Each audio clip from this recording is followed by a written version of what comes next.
இனிமே கண்ணை மூடிட்டு கடலை எண்ணெய் வாங்கலாம். ஏன்னா மந்த்ரா கடலை எண்ணெய் இதயத்தின் தயாரிப்பு.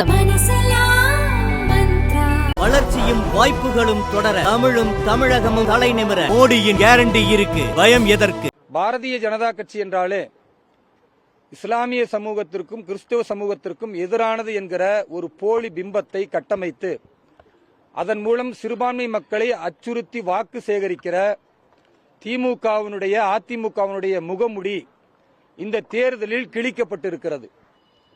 சிறுபான்மை சமூகத்தின் காவலனாக வேடம் போடும் ஐயா ஸ்டாலின் அவர்கள் 21 தொகுதிகளில் திமுகவுடைய வேட்பாளரை அறிவித்தார்.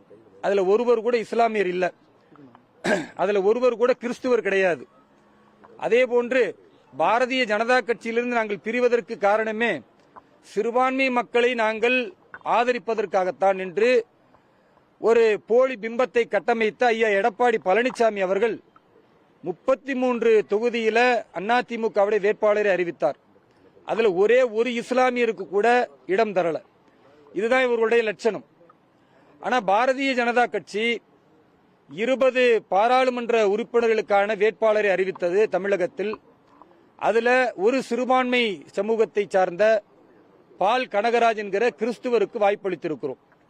அது மட்டுமல்லாம நம்ம அண்டை மாநிலம், இந்த கோவைக்கு பக்கத்தில் இருக்கிற அண்டை மாநிலம் கேரளா, அதுலயும் 20 பாராளுமன்ற தொகுதிக்கான வேட்பாளரை அறிவித்திருக்கிறோம். அதுல ஒரு இஸ்லாமியருக்கும் ஒரு கிறிஸ்துவருக்கும் நாங்கள் வாய்ப்பளித்திருக்கிறோம். இப்ப உண்மையாக பாரதிய ஜனதா கட்சி தான் சமூக நீதியை, சிறுபான்மை சமூகத்திற்கான உரிய பங்களிப்பை தந்து கொண்டிருக்கிறதே தவிர அச்சமூட்டி சிறுபான்மை சமூகத்தை கல்வி பொருளாதாரத்தில் தொடர்ந்து பின்தங்க வைக்கக்கூடிய திமுகவும் அதிமுகவும் இந்த பாராளுமன்ற தேர்தலில் சிறுபான்மை சமூகத்தை ஒதுக்கி இருக்கிறது என்பது இந்த இஸ்லாமிய கிறிஸ்துவ மக்கள் புரிந்து கொள்ள வேண்டும்.